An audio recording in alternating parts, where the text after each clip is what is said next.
Good morning, everybody. Welcome to Clickbait Coffee.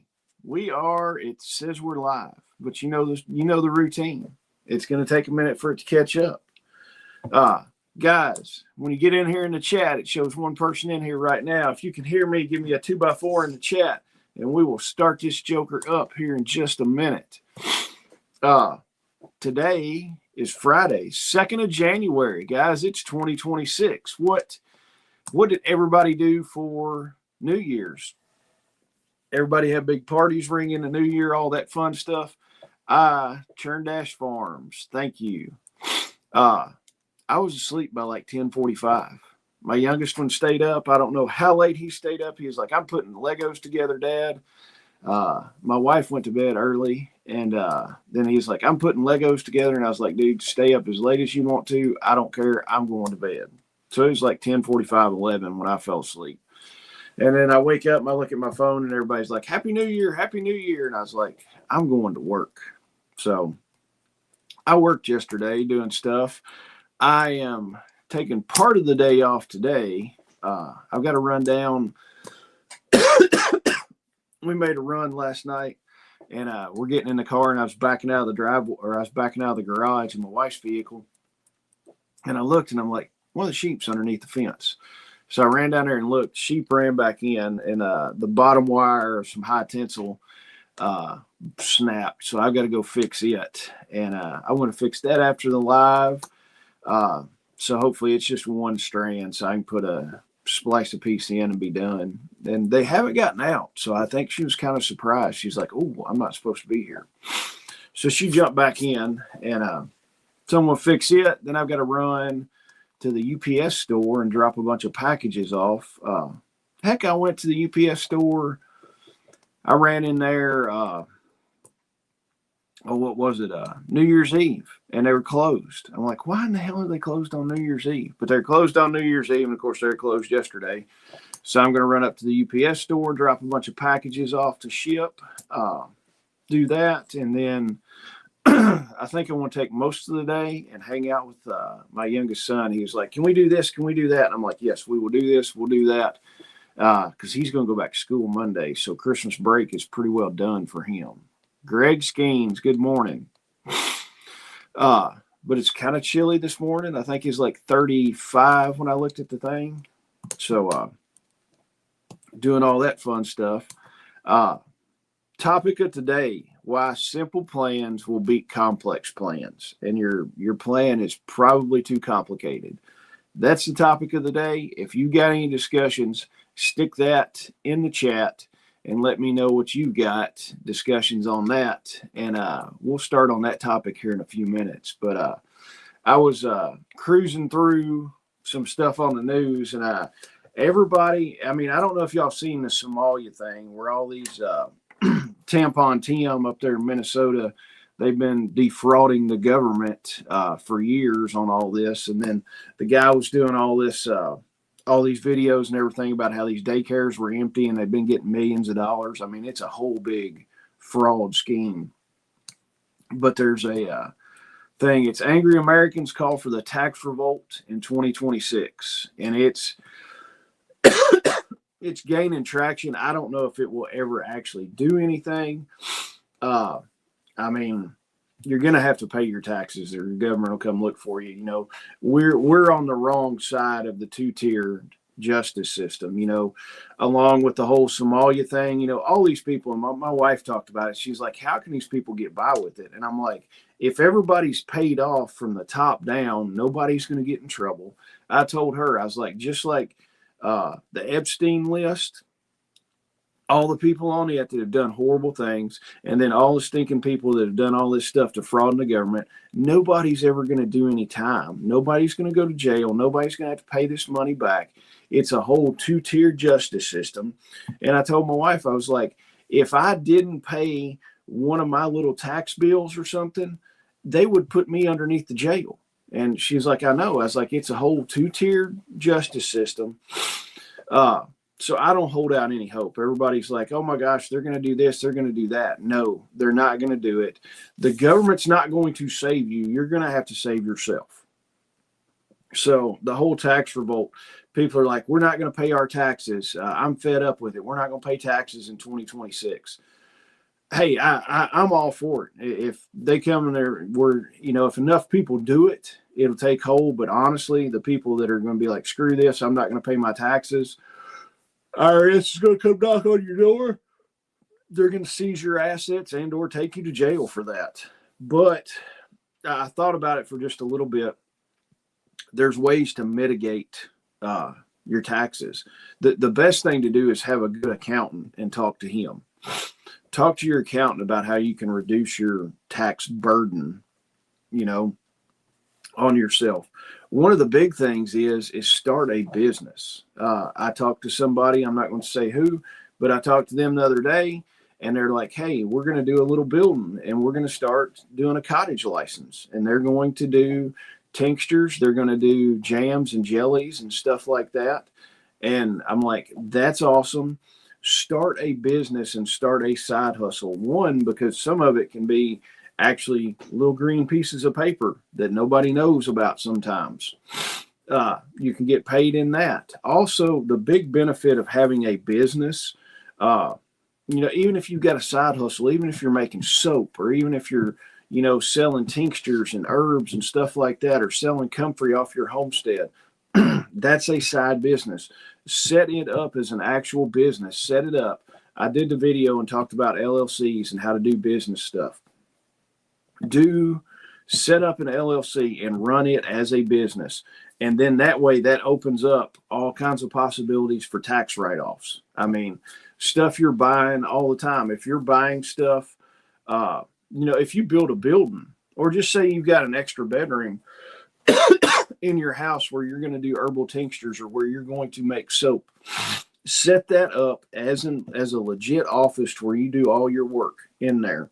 And then you can take that square footage off on your house, that square footage of your house off on your taxes as office space. So right there's a tax deduction. All the stuff you buy for doing this business is a tax write-off. Your gas, if you're driving places to pick materials and stuff like that up for your business, you can write some of your gas off, or your mileage.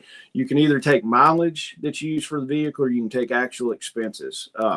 I take actual expenses because I drive quite a bit, and then you get to take all kinds of stuff off with that way, or you can do the mileage. I just don't want to keep up with the mileage. I just keep all my receipts for gas, oil changes, tires, any kind of maintenance, stuff like that, and then just turn it in at the end of the year. Danny G, good morning. But yeah, so you can write some of your gas, some of your vehicles off, anything you buy. If you need a laptop for running your business, you can write your laptop off. Just tons of stuff. So think about starting a business. We're the second day in the end of the year. Forrest, good morning. Happy 2026 too. So look at it. 2026, we're the second day in. You've only lost one day. Get your business started and reduce that tax burden. I mean, it's amazing to have a business. It kind of opens up and you see stuff in a different light. It's like, holy crap, I can write this off. I can do that. Another thing is barter with people. I mean, right now, silver's at $75.50. I mean, if you got some silver sitting there and you don't want to pay taxes on stuff, if you want to barter with some people, you've got silver, barter with them. If there's something you really want, be like, hey, will you take silver for this instead of greenbacks? Most people probably will. If somebody wanted to come to one of the processing classes and they're like, hey, we'll pay you in silver for the class, most likely we're going to take the silver. I'd have to clear it with Shelly, but hey, I'm all about taking some silver. I'll take it. But bartering with people, you cut the middleman out, and the government's not going to get its cut. So it's like, hey, you're saving money right there. But I'll tell you, in 2026, look at starting a business, look at doing more bartering stuff just to cut the tax revenue out for the government. I would love nothing more than if we went to a flat tax on stuff, essentially a sales tax. So if in your job you make $50,000 a year, or let's say you make $52,000 a year, that would be $1,000 a week. Your paycheck would be $1,000 a week. And the only time, no taxes taken out, no nothing. And the only time that you pay taxes is when you buy stuff. So then that way, Lynn Dudley, good morning. And I hope everyone's 2026 has started out good. Mine started out good. Everybody's healthy. Everybody's feeling good. We're happy. It's halfway nice. It was like 55 yesterday. So 2026 is looking good so far, but the dumpster fire will start back. Who knows? I mean, the government's sitting there waiting to start another dumpster fire. We know that. But yeah, 2026, start out doing something like that. Start out with your business, doing that. I mean, it would be amazing if everybody started a home-based business. Just think of all the stuff that we could buy from each other. It would be an amazing time. So, speaking businesses, we've got bleeding control kits, 15% off. I'm running that for a little bit longer on it, and then free shipping on over $75 order. And then we've got Homestead Meetup is going to be January 31st. That's going to be in Bowling Green. I think we've already got like 15 people signed up for it. But if you run over to the website, go to the training tab. The training tab at the top of the website, it will take you there. Go in to the Homestead Meetup thing, put it in your cart, check out on how many people are coming. If you're going to have 3 people coming, get 3 tickets for it. It's 100% free, but you've got to check out. If you put 3 in there, it's going to be $0, and just check out and put in your email. And then that way that keeps a record of us so we know who's coming. So it's not going to cost you a dime to come. We're going to do a potluck, bring a covered dish. We're going to eat lunch. Josh, which is one of Shelly's son-in-laws, he's going to be doing a winemaking demo, which is going to be pretty cool. I'm interested in that. And then Dana Russell is going to be doing a workshop on fermentation, showing you about doing fermentation, which is going to be cool. I mean, it's going to be fun. You're going to get to meet people that are close in your area. It's going to be a good time. You always, the last one, Dana did not know that Lawrence and Casey lived as close to her as they do, because Dana's in Evanston County and Lawrence and Casey are in the South Evanston County, and they're like, oh man, we're only like 5 minutes away or something like that from each other. So it's no matter how small a thing you are, if you're meeting new people, it's like, holy cow, you're super close to me, or hey, I didn't know that you did this. Maybe I want to buy some stuff from your farm. Or, hey, you're a brick mason or something. It's like, I was needing some stuff done at my house. It's just making these connections and finding people that you can rely on for stuff. So Homestead Meetup is January 31st. That's at the Expo Center in Bowling Green where we have the festival. It's free. Sign up on the website just so we'll know how many people are coming. Also, pig processing class. We've got it set up. That is going to be March 21st. That's going to be here at my house. We're going to be putting a pig in the freezer and show you every aspect of processing a pig. That pig is going to be alive in the morning, and it's going to be in VacMaster freezer bags by the afternoon. We'll show you all the different cuts, all that kind of stuff, how to make the sausage, how to start curing the bacon, and then how to put everything in the bags and get it ready for the freezer to preserve it. That class is $200 per person or $375 a couple. If you've got 2 people that are coming, use the code KSLPIG, and that'll save you $25 on those tickets. Sheep processing. That's going to be fun. I've got some rams that need to go in the freezer, and their day's coming. But that's going to be April 11th. That's going to be here at my place also. We're probably going to do two sheep that day. That's April 11th. April 11th. Tickets are $200 for that, or $375 for a couple. The code is KSL Sheep on that. So if you need any help, shoot me an email. We can talk about that. I can answer any questions. But that with the sheep, that sheep will be alive in the morning, just like the pig, and it's going to be in freezer bags, ready to go in the freezer that afternoon. So we'll show you how to do your lamb chop cuts, how to do the leg of lamb. We'll probably do some ground lamb. I like ground lamb personally. I like it doing lamb burgers. Lamb burgers are amazing. Love those things. And Cuck beef farmers here. In the low 20s here. You're a little bit cooler than us, Cuck B. We're setting it like, when I looked like 2 hours ago, it was like 30, 35-ish, something like that. Let me see. We're 36. 36, and it's going to be 47 today. Heck, next week it's going to be, the highs are going to be in the low 60s. It's going to be the roller coaster ride of Kentucky is pretty much what it is. It's you know, we're up, we're down, we're up, we're down on temperature. So, all right, guys. Main topic: why simple plans are going to beat complex plans every time, hands down. If you've got comments, stick it in there. What's your plan on when the balloon goes up and the shit hits the fan? What's your plans? Have you overcomplicated these plans, or do you have like super simple plans?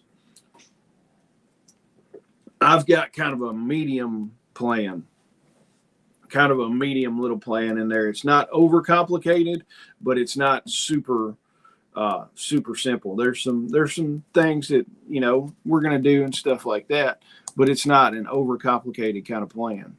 Darren, Hacks for the Homesteader, good morning. He said it's chilly and 28 in Kansas.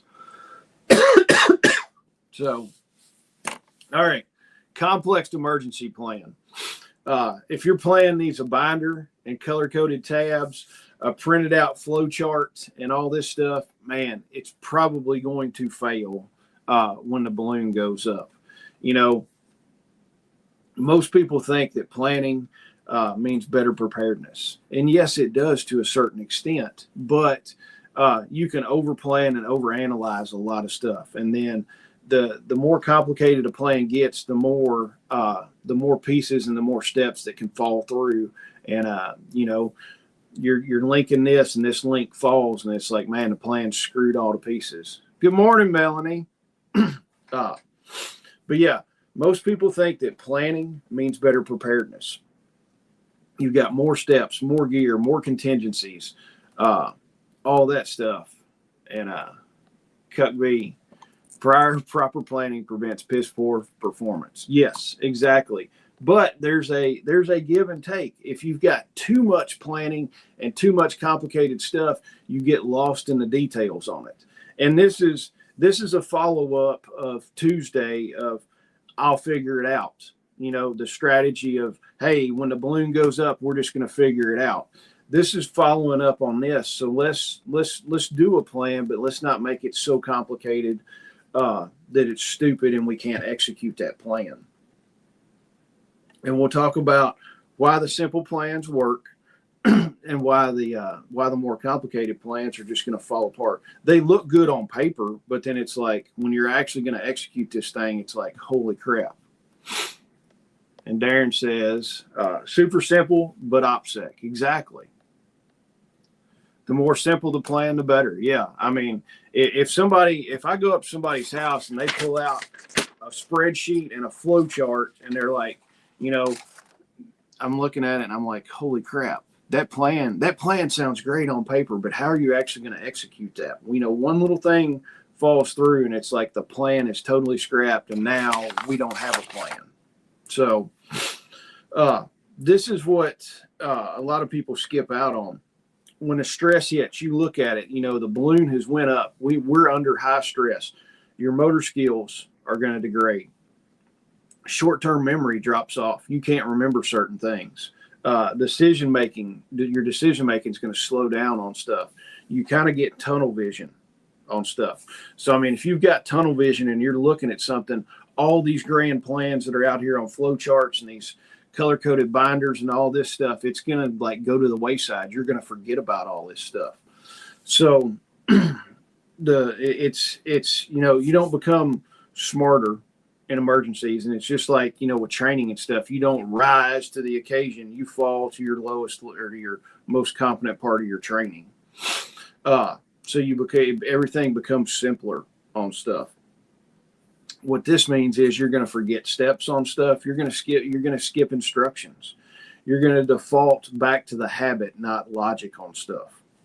So, the whole thing is, so if your plan is going to require, if it requires remembering steps and doing stuff in order, checklist, coordinating with people perfectly and switching between tools and stuff like that, it's already broken, because you're going to go in, you're under stress, and you're like, hey, I've got to remember all these steps in order. I've got to start checking lists. I've got my whole check sheet out, and I'm checking stuff and checking and doing this. I'm coordinating with all these different people perfectly to where it works. And then switching between stuff. It's not going to work. You've already put yourself at a disadvantage. It's more of a fantasy. Homestead Twins, good morning. How are y'all? Did you get any snow up in Michigan? I think that last cold front that came through Michigan kind of got hammered. I saw, or it might have been Minnesota. They were expecting like 30 inches of snow or something like that. I'm like, I'm glad I don't live there. All right. Why? And now this is why preparedness people overcomplicate stuff. One, it feels thorough. They think they've covered all their bases, all that stuff. It's like, I've got 100% of all my contingencies covered on this complicated plan. And it looks professional. Your friends come over, you take them down into your prep room, and there's a shelf of color-coded binders in there. And you're like, there's my plan for this. There's my plan for this. And they've thought about it like a whole military operation and planned every contingency and all this stuff. And they're like, let me show you my binder on this. And, if this happens, we're going to do X. And if Y happens, we're going to do this. But it feels professional to them. And hey, I've fallen into the trap sometimes.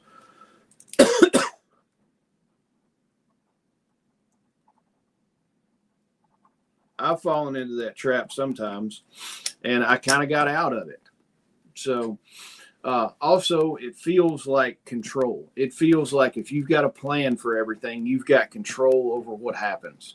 You don't have control over what happens, or you don't have control on what happens, when the balloon goes up, but you've got control of how you're going to act on that kind of stuff.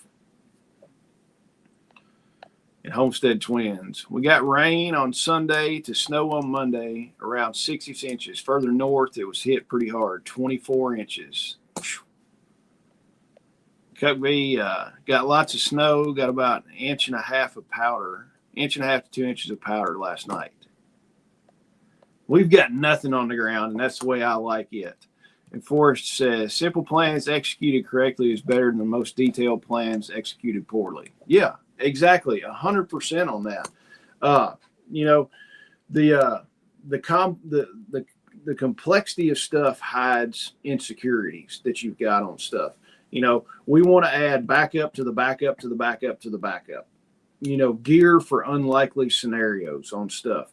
If you live in a place that is not, flood prone or anything like that, why do you have a kayak that you've never used, or you've got boats? You're like, well, if we get a huge tsunami, and you live in the middle of the country, and it's like we might get a tsunami, and we're gonna have to get our kayaks out and put our bug out bag in our kayak. It's like, dude, that is so unlikely. It's stupid. Why did you spend money on that? And stuff for rare things that are ever going to happen, and just gear that you bought just for crap.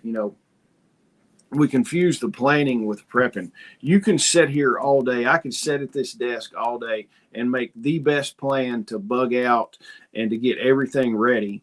But if you're not going to actually do it, there's no reason in sitting here and making this plan up. You've got to make the plan, and then you've got to execute the plan on everything.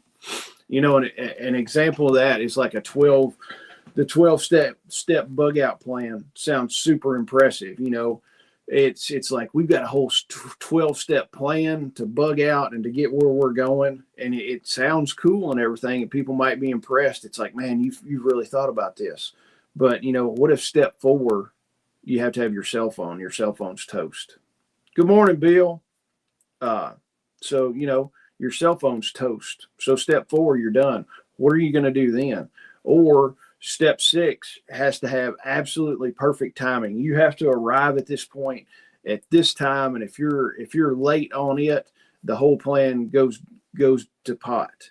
Or step 10, assumes that you're going to have cooperation from all these other people. So that also means if step 10 is, hey, we're going to meet all these 4 people at this exact time, and then we're going to go from there. What if the other people couldn't execute their plan, and then you're sitting there? So your plan's kind of shot. Each additional step and stuff is a failure point in your plan. So the fewer steps you've got, the better your plan's going to be. Real and kind of like real world failure points on stuff. Power goes out. Okay, the power goes out. All your digital checklist that you've got stored on all your computers and your iPads and stuff like that, that kind of goes out the window because the digital checklists are done. Smart devices are going to die. Yeah, you might have a backup. You might have, some backup power to power your devices, but why are you going to power those devices when you could be using that power for something else? I think the best plans need to be written out. I mean, if you're going to have an actual written plan, write it on paper and make some copies of it. It doesn't matter if the power goes out or, look at it. The EMP hits and it fries your laptop that had everything on it, all your, 24-step bug out plan and all this kind of stuff. But if an EMP hits, it didn't hurt my piece of paper. So, you've got it. That, and make multiple copies of it and have it stored in multiple places. Also, I know people love spreadsheets and all that kind of stuff to keep up with your food storage. Yes, that's a great thing. If you've got all your long-term food storage on like an Excel spreadsheet, put it on an Excel spreadsheet, but every time you update it, print out a copy and keep it in the pantry. So then that way, if an EMP happens, something like that, and it fries your computer, you've got, pretty much the newest spreadsheet, or it's a fairly, recently updated spreadsheet that you can look, and it's paper that's not going to mess anything up. And then also when the power goes out, your lighting is going to be toast. You're going to have backup power where you can run flashlights and some emergency lights and stuff like that, but have paper copies of stuff. I love having paper copies. I do a lot of stuff on paper down here for both my businesses, for the contracting business and also KSL. I just like paper just because I can grab it no matter what. And then if I need to take something and I'm in the truck, I can grab it instead of pulling my phone up or pulling a laptop out, anything like that. I'm a paper guy. All right. Another real world things. Communication fails. You're looking at, your group plans fall apart because you can't talk to each other. Meet up, your coordination stuff, your coordinations for meeting up kind of fails if the comms go down. We'll call each other. The cell phone towers are down. Hey, how are you going to call each other to coordinate the stuff? You need some simple plans on what to do with this instead of all, don't rely on technology as much as you rely on it, but not so heavy that if one thing fails, it's like, oh crap. Your radios are great to have. We sell them. We program them for you. We show you how to use these things. These are amazing items to have, but don't have your whole plan rely on radio stuff. It's just a tool in the toolbox. And if you can't use it, you need to have a plan that you can do without that. Time compression stuff. You don't get warnings on when emergencies are going to happen. You don't get prep time, and you don't get retries on it. So have those simple plans going. Have the simple plans going to where you can execute those. And more of your complex plans, they assume that you've got time, clarity, and cooperation with stuff. You're probably not going to have very much time to execute your plan. You're not going to have clarity on exactly what's going on. You might know something's going on, but you don't know exactly what. So you don't have a ton of clarity, and you might not have cooperation with some people on stuff. So emergencies are not going to provide all those things for you. So that the best plan is the one that still works when everything doesn't. You know, you've got your paper plan written out. You don't have to get it off your laptop. You've got a meetup point where you don't have to use comms, just in case the comms are down. So you can do that. And it's all clarity. It's like, hey, we're going to meet here, and we're not going to do 57 other steps to get from point A to point B and to get these other people over here. And kind of what simple plans look like, kind of thing. We're going to run over it. I'll tell you a few of my simple plans on stuff. Simple plans aren't lazy. You know, they're intentional. So think about that. A strong, simple plan uses default behaviors on stuff. You know, you go back to your default. What's going to happen with your default? And this is also about training stuff. You're going to fall back to your default on it. It works without power. EMP hits. We talked about it. We got no power. Your cell phone's fried. Your laptop's fried. Your iPad's fried. So you don't need power for that. Oh. It requires minimal communications. Yes, we've got awesome ham radios. We've got all the stuff to talk to people and everything. But can you do your plan with minimal communication? Do we know that if X happens, we're going to Joe Blow's house, no matter what? We don't have to have any communications. We've already talked about this. Joe Blow knows that if this happens, we're coming to his place. We're going to bug out to his place. It assumes confusion, not clarity on stuff. You're going to be confused on some of the stuff that's going on. You're not going to have 100% clarity. Kind of some of your examples, if X happens, we go home. You know, if there's civil unrest, we're going to go home. We're not going to go to Walmart and grab some other stuff. If there's civil unrest happening throughout the country in widespread instances, or some kind of terror attack, we're going to our house, period. We're not going to stop at 7-Eleven. We're not going to do this. We're not going to stop at the Mexican place and grab lunch. We're coming home, period. And then we shelter in place until we're forced out. So that's a plan. It's like, hey, civil unrest or terrorist attack happen. We're going home and staying there, period. And we're going to stay here until we're forced out. Everyone knows their role. They don't have to be told what to do. You know, the husband is going to take care of security stuff. The wife is going to take care of this thing. The kids are going to take care of this. Anybody else that's coming over to your place and staying with you, they're going to have their roles. And each person is going to be designated to do this kind of stuff. It's already been done, and you don't have to tell the people what to do. It means, and also simple plans means fewer decisions under stress. If everything's already figured out and stuff is super simple, it's like we're not having to make these plans. We're not having to make these plans under stress. So, I mean, one of the things like I've done, because I'll be out of town, you know, for a night or two every now and then, or I'll be working nights on a commercial job, something like that. What I did, good morning, Greg New. And then Bill said the truck project is a few hours from being complete. Today and tomorrow is payday. And he's ready to get back to farm work. Good, Bill. I'm glad that's going on good. You've almost got that joker done. But yeah, so every now and then I'll be out of town for a night or two, something like that. So I was looking, I'm like, I need to make a little binder that is home stuff. You know, where to turn the water off for the house, you know, small stuff, how to turn the propane off if there's some kind of propane leak, something like that, how to shut the propane off on the house, how to do small little things in the house if I'm out of town. So I went in and took pictures.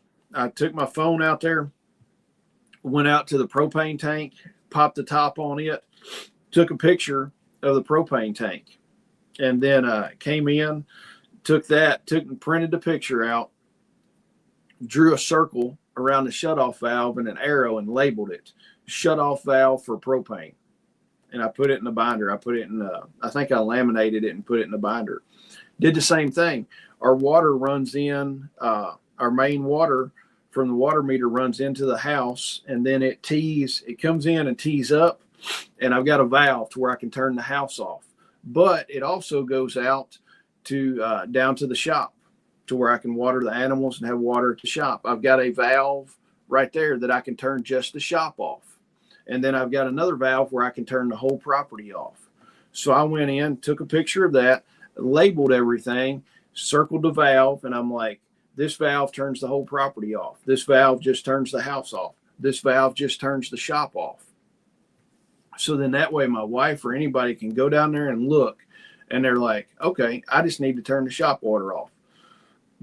They turn the valve and it's shut off, set and ready to go. No questions asked. I did a lot of other stuff in there. Where everything's stored and stuff like that. Combinations, passwords, stuff like that. I need to go through and update some of that stuff because we've changed some of that, but it's cool to have that kind of thing to where somebody can go in there and look at it. And it might get overcomplicated for some people, but it's like, hey, it's there. So it gets a little complicated on that, but not so much that you can't just open it up and look. And it's like, hey, there's the thing on how to shut the propane off for the house. So simplicity is adaptability on stuff. Simple plans. Why these simple plans are better than complex stuff. There's fewer dependencies and, fewer failure points on stuff. So you got fewer dependencies, so fewer stuff to fail. You've got more flexibility on stuff. You've not got this rigid timeline and this rigid flow chart of how everything's going to work. So you can flex and do stuff like that. There's less mental load. There's less stuff that you're having to remember in your head and less steps you're going to have to do. So it's a lot better with that. Complex plans are going to break completely. If you've got this massive flow chart and you're 37 steps on stuff, one of those things breaks and the whole plan just goes to shit and breaks and you're done. Simple plans are going to bend and be flexible on stuff. I want to know, guys, tell me how simple y'all's plans are or how complicated your plans are. Tell me if after this you're like, holy crap, my plans are way too complicated. We need to simplify this a little bit. Or tell me if your plans are too simple and you need to complicate them just a smidge more. Tell me what you're thinking about on this, because I like to know how complicated people's plans are or how simple people's plans are.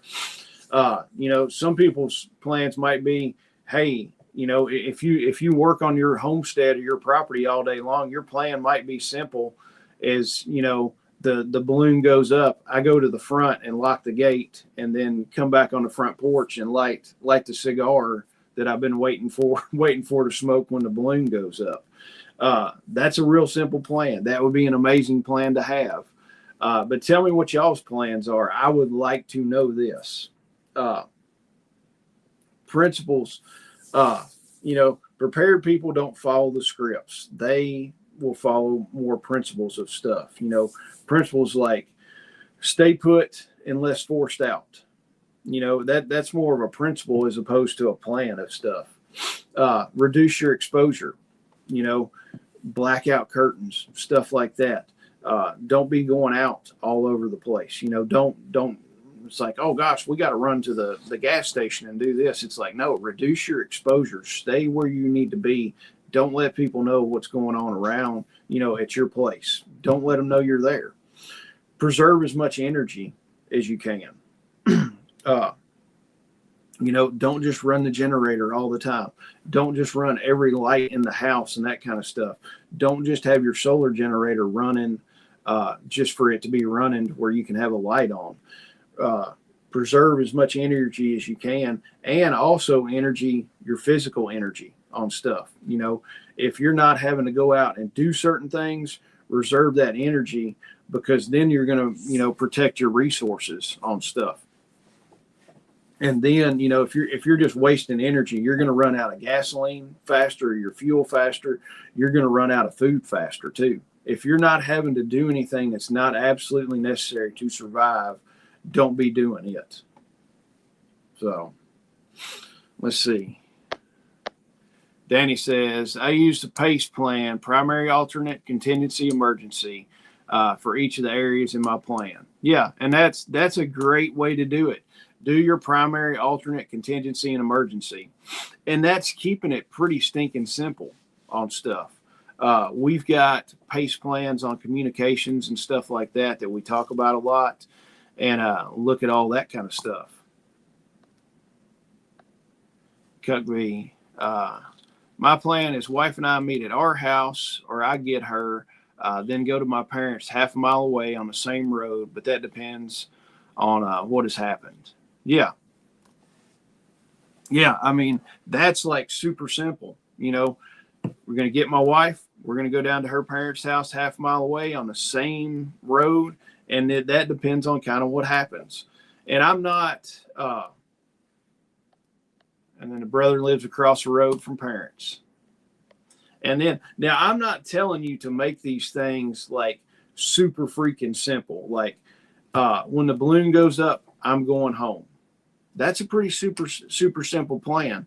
But, you know, make it a little bit more planned out than that. And Utah Mike, the longer the event, the more complex my plans get. Yes. And they will have to get somewhat more complicated as time goes on. If we're in a longer grid down, that's when you should probably, if you have a lot of people at your place, you should have some meetings and have more plans put in place, because then you've had time to digest what's happened. An EMP has happened. We've got the initial stuff, you know, everybody's safe at our place that's coming. Everybody's safe here. Then we can sit down. We're in a little bit lower stress environment to where we can sit down and put in more complex plans as far as like conserving fuel. Who's going to do security? What are we going to do about our food storage? Who's going to be in charge of food and taking care of that stuff?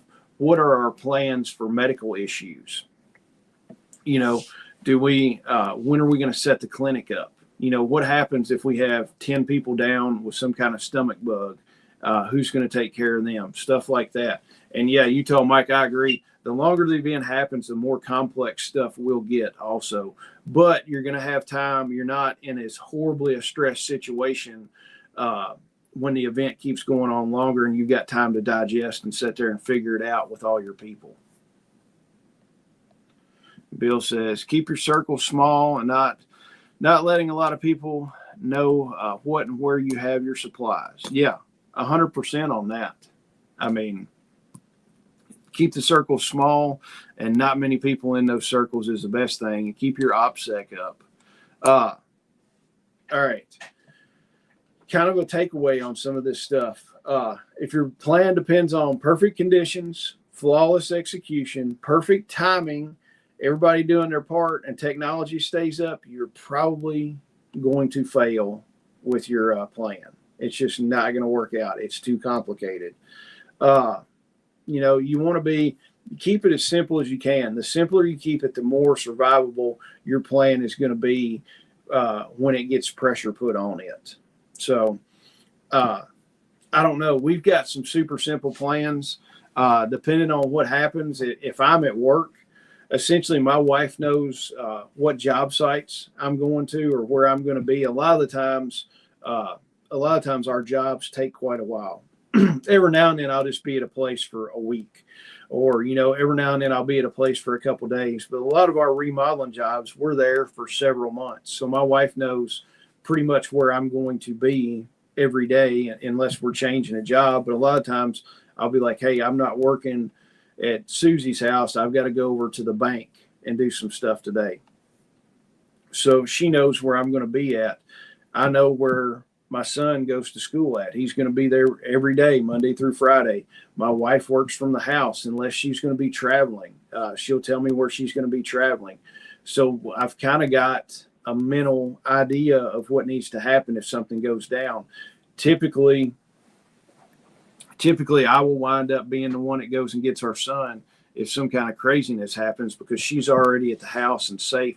I'm already out, so I'm going to have to be coming back to the house, and I'm going to be coming by his school. So that's an unnecessary risk for her to leave the house where she's safe to pick up our son when I'm going to be coming right down through there. So, and then another part of the plan, my brother is planning on being up here. We've already talked about it. Whoever, and it depends on the time, and whoever's closer is going to pick my mom up and bring her up here. So we've got that plan set up. There's other contingencies on stuff. It's like, depending on what happens on stuff, we're going to take the tractor and we're going to load a bunch of stuff up at several different houses, several different family members' houses. We're going to load, if we can get the tractor up there in the trailers, we're going to load that stuff up and stick it on the trailers and bring it back here. So there's different plans on different stuff happening. An EMP wipes everything out. So it's kind of like the tractors probably won't run, our vehicles won't run, so we're not going to be able to do that. So we're just going to be like, okay, we'll grab what we can. Cut B. We can evaluate what has happened and go from there. If need be, we can move stones across the driveway in a field and road to block traffic coming down the road. Yeah. You can sit back and you can evaluate what's going on and figure that stuff out. And Greg says, pre-position supplies at planned destinations. Yeah. And I've talked about this. It's like, if I know I'm going to go to Jimmy's house in a grid down situation, he's my backup plan. If I ever get run out of my place, we're going to Jimmy's place. It would be stupid of you not to take some of your supplies to his place, because your mode of transportation is always going to fall back to your feet and what you can carry on your back. So it would be stupid to keep everything I have at my location. Don't take stuff that's vital that you use every day to Jimmy's house, because then you're just like, crap, I got to go to Jimmy's house to get whatever. But yeah, take food to Jimmy's house and store a fair amount of food over there. You can always run back over there and get some of that stuff if you need it. I mean, don't take stuff you're going to need. Take your long-term food storage or some of it over there. Don't take everything, but take some of it there. Maybe take some of your firearms and keep them over there. Some of your ammunition, keep it over there. Keep some clothes over there. Because think about it. The best laid scenario is like, hey, we're going to load all our trailers up. We're going to have 2 trucks and 2 trailers taking a bunch of stuff to Jimmy's house when we've got a bug out. Bug out plan, all the roads are shot. You run out of gas. You can't be driving because of roadblocks, stuff like that. You're like, crap, we're going to have to leave our truck. And then you and your wife and your 2 kids are going to pack up your sacks. And it comes down to what you can carry on your back. And you're going to have to leave all that other crap sitting on the side of the road for somebody else because you didn't pre-position any stuff at your friend's house that you knew you were going to go to. That's kind of piss poor planning, in my opinion. Store stuff at people's houses. Do that. I've got to store some stuff at other people's houses. I've got to have some conversations. It's like, hey, if I'm coming to your place, we need to do this. That also, Greg brought that up too. We're talking about storing stuff in your building. Say you have, and this can be on your own property. Say you have a house fire, God forbid, and you've got to run out in the middle of the night in your skivvies, and you're just like, holy crap, that, or you just grabbed a t-shirt and a pair of shorts or something like that. So you're outside in wintertime. You're like, holy cow, the house burned down. We don't have any clothes, anything like that. You should have some backups in your shop or keep some backups in your car. You ought to keep a bag in your car anyways with some extra clothes so you can run out, stick those clothes and those shoes on, and then you're not going to freeze to death just because your house burned down. So yeah, pre-position supplies, stuff like that. guys, I appreciate y'all watching. I've got to go fix some fence for a little bit and then run to UPS. But guys, don't forget Homestead Meetup, January 31st. That's at the Expo Center. It's a free event. If you're coming to it, sign up. It won't cost you a dime. Also, pig processing class, March 21st here at my place. And then the sheep processing class is April 11th at my place also. And then Forrest says, watch Iran, real-time example. It has taken 10 years to get Iran back to where they were before Obama gave them the billions. Iran regime is about to fall or going to start massacring the citizens. I have not watched what's been going on in Iran. I'll be honest with you. I have not watched a lot of the news. I've been doing so much other crap. But Forrest, I'm going to make a note. All right. I will make a note. I will look at Iran. Guys, I want to go get some stuff done. I appreciate y'all watching.